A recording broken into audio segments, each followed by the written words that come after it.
అందరికీ నమస్కారం. ఈరోజు ముఖ్యంగా నిన్నను చూస్తున్నాను. మీరంతా కూడా నిన్న రేవంత్ రెడ్డి ముఖ్యమంత్రి గారి దగ్గర పోవడం జరిగింది. పోయిన తర్వాత కొన్ని సమస్యల మీద మాట్లాడడం జరిగింది.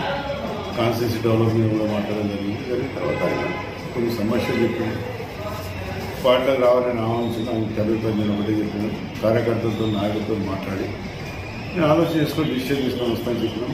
ఈరోజు కార్యకర్త అందరూ కూడా పంపించాలని మాట్లాడడం మీరు అంతవరకు చూస్తారు. కార్యకర్త నిర్ణయం ఒకటే ఉన్నది, పార్టీలనే ఉండాలి. పార్టీలో పోతే మాకు అందరికి ఇబ్బంది అవుతుంది. ఇన్ని రోజులు బీఆర్ఎస్ పార్టీని మనం పోరాట తీసుకున్న పార్టీలో ఉండాలని చెప్పి ఆలోచనతో నాకు చెప్పడం జరిగింది. అవన్నీ కూడా నేను కూడా ఆలోచించి అందుకొని ప్రజాభిప్రాయం తీసుకొని చేయాలని ఆలోచించి దగ్గర చూసినారు. లేదా 1000-1500 మంది కార్యకర్తలు నాయకులు ముఖ్య నాయకులు అందరూ కూడా రావడం జరిగింది. ఆలోచించి చెప్తామని ఆలోచనతో వాళ్ళందరూ కూడా నిర్ణయం తీసుకుంటారు. ఒకటే పార్టీలనే ఉంటే బాగుంటుంది అందరూ కార్యకర్తలు నాయకుల నిర్ణయం ఉన్నది. ఆ నిర్ణయం తగ్గట్టే నేను కూడా ఆలోచించి ఏం చేయాలనేది మళ్ళా ఒకసారి చర్చించి దీన్ని ఏ విధంగా ముందుకు పోవాలని ఆలోచనతో ఉన్నాను. అందుకని దయచేసి అందరూ కూడా ఇప్పుడే దాన్ని తొందరపడేది అవసరం లేదు. నాకు కూడా నేను అనుకుంటున్నాను మళ్ళీ ఒకసారి కూర్చొని కార్యకర్తలతో మళ్ళీ నాయకులతో మాట్లాడి నేను ఒకసారి మళ్ళీ సీఎం గారితో కూడా మాట్లాడి ఏ విధంగా చేయాలని ఆలోచనతో ఇస్తాం.